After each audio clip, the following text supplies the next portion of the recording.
انسان دنیا میں آیا ہی اس لیے ہے کہ اس کی زبان اللہ کی گن گائے۔ سورہ فاتحہ قرآن کریم کی تمام سورتوں میں سب سے افضل ہے، نماز کی ہر رکعت میں آپ پڑھتے ہیں۔ اس کی افضلیت کی جہاں دیگر وجوہات ہیں، وہاں ایک وجہ یہ بھی ہے کہ اس میں اللہ کی تسبیح بیان کی گئی، اللہ کی حمد بیان کی گئی، اللہ کی بڑائی بیان کی گئی۔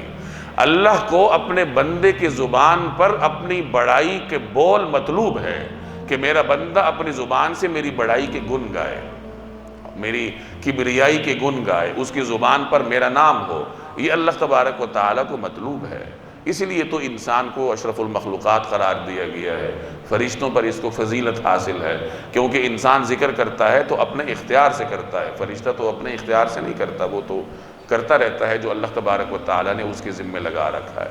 تو ذکر ایک ایسی عبادت ہے جو انسان کو اللہ تبارک و تعالیٰ کے قریب لے کے جاتی ہے، اور اس کی کثرت کا قرآن کریم میں جگہ جگہ اللہ نے حکم دیا ہے۔ اس کے لیے نہ اللہ نے وضو کو شرط قرار دیا ہے، نہ قبلہ رخ ہو کر بیٹھنے کو شرط قرار دیا۔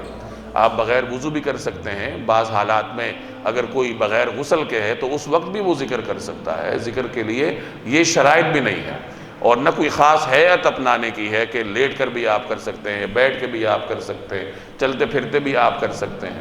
کچھ اوقات ایسے ہیں کہ جن میں ذکر کرنے کا بطور خاص ذکر کیا، حکم دیا گیا کہ اللہ کی تسبیح بیان کرو صبح بھی اور شام کو بھی۔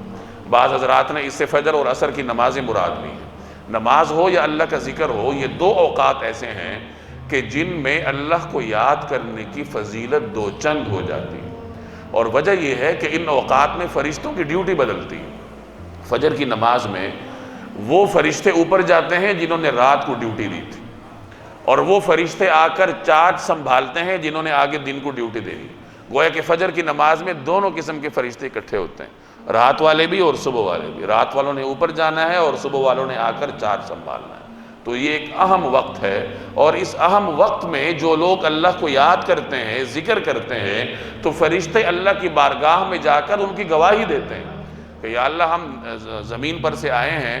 پوچھا جاتا ہے کہ میرے بندے کیا کر رہے تھے، تو عرض کیا جاتا ہے کہ وہ آپ کو یاد کر رہے تھے۔ یہی صورتحال عصر کی نماز کی ہے کہ دن کے فرشتوں نے اوپر جانا ہے، رات کے فرشتوں نے آ کر چارج سنبھالنا ہے۔ تو اس نماز میں دونوں قسم کے فرشتوں کا اجتماع ہوتا ہے، اس وجہ سے اس نماز کو صلاۃ الوسطیٰ کہا جاتا ہے، اس کی اہمیت زیادہ ہے۔ تو اس وقت بھی ذکر کرنے کی اہمیت اور فضیلت زیادہ ہوتی ہے، تو اس لیے یہاں فرمایا اور صبح و شام اس کی تسبیح کرو۔ میں نے پہلے بھی بارہا عرض کیا ہے کہ کچھ وقت انسان اپنے شب و روز میں ایسا ضرور خاص کرے جس میں اس کے اور اس کے رب کے درمیان کوئی اور نہ ہو۔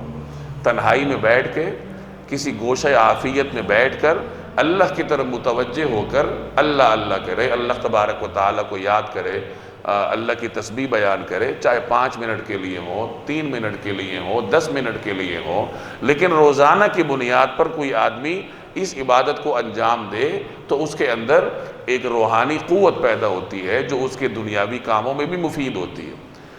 قرآن کریم کے احکامات سے معلوم ہوتا ہے کہ ذکر صرف آپ کو اخروی فائدہ نہیں دیتا بلکہ آپ کو دنیاوی فائدہ بھی دیتا ہے۔ میدان جنگ میں مسلمانوں کو حکم ہے کہ ذکر کرو۔ اس کا مطلب کیا ہوا کہ جب مسلمان مجاہد ذکر کرے گا تو اس کو ایسی توانائی نصیب ہوگی کہ وہ دشمن پر فتح یاب ہو جائے گا۔ یہاں مشکل حالات میں مسلمانوں سے کہا گیا کہ چاروں طرف پروپیگنڈے کا بازار گرم ہے، تو تم کیا کرو؟ اللہ کا ذکر کرو۔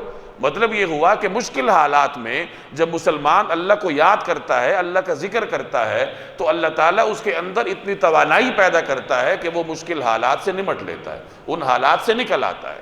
تو ذکر کرنے کے فوائد صرف اخروی نہیں ہیں بلکہ دنیاوی بھی ہیں۔